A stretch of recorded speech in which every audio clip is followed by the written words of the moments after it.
some men will say, oh, women are too this, they're too that. But it's like, actually, you're just not giving me that king-like energy that makes me want to submit to you. Okay, I know there's going to be a lot of pushback on this one, but I actually agree with her. I don't think you can have a submissive femininity without a leading masculinity. I think masculinity has to come first. It is evident that we're seeing a crisis in femininity right now. Women are really hurting by the lack of femininity when it comes to relationships and dating. And in order to solve this crisis, it has to happen through men, because women are not going to be submissive to feminine men. Women are feminine, so they want to be with masculine men. Now, I am not making any excuses for women to be masculine, but I think there needs to be conversations on both sides.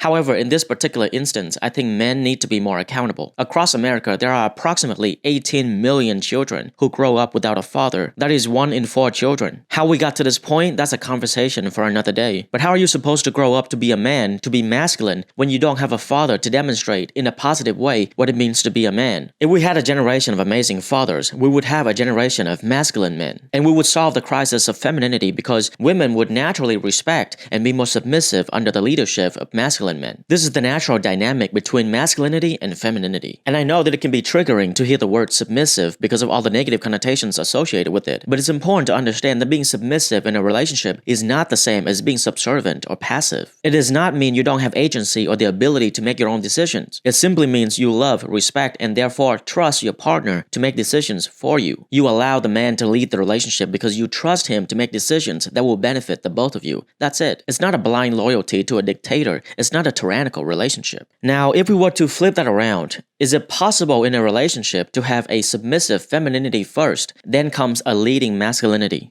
I don't think so. I'm not convinced that you can turn a man masculine by having a feminine girlfriend. So let's say in a relationship, you have a man who's not strong, not confident, he doesn't know how to lead, and his girlfriend is like, I'm going to be more submissive and feminine and pretend that he's really confident and masculine to see if he's going to step into his masculine role. I don't think that's going to happen because unlike femininity, women can just feel what comes natural to them. But masculinity is difficult to capture. It's not natural for a guy to just grow up and feel masculine. No, he has to be masculine. It is external. There needs to be a demonstration of masculinity. He has to see what it means to be strong, what it means to be confident, what it means to take the lead. He has to see all of that before he really knows what it means to be masculine. So if his girlfriend is feminine, he still doesn't see what it's like to be masculine. So again, I don't think a woman's femininity is going to bring out the man's masculinity. Masculinity has to come first. But hey, it's just my perspective. I could be wrong. What do you think?